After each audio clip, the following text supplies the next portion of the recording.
Queen's Garden. This is my Collard and Cabbage 2024 challenge update number 2. So here is a bed with some mustard greens and some collards. This is the back view.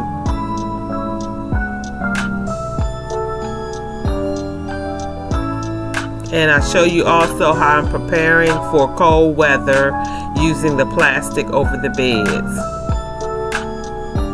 Here's some broccoli that I didn't really know that I had it until it started producing cloves. And as you can see, I have some damage from insects on some of my leaves. Parsley that I'm hoping that I'll be able to use for Thanksgiving. Here's some collards. After I sprayed them, they seem to be doing very well.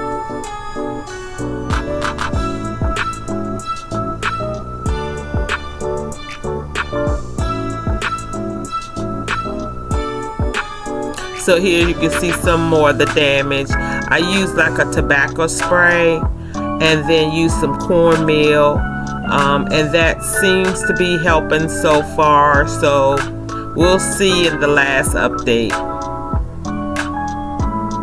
You can see some of the damage. This is after I harvest some of it.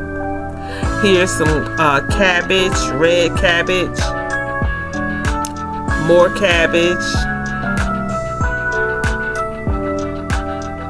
And here you can see where I've treated some of this as well, more prevention.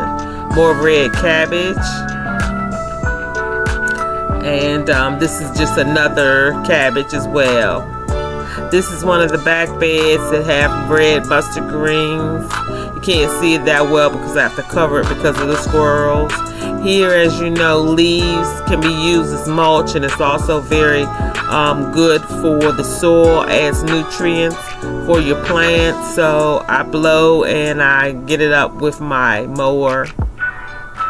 And I have a container that I put it in. Thanks for coming to Queen's Garden. If you like the content, subscribe. Take care and happy gardening.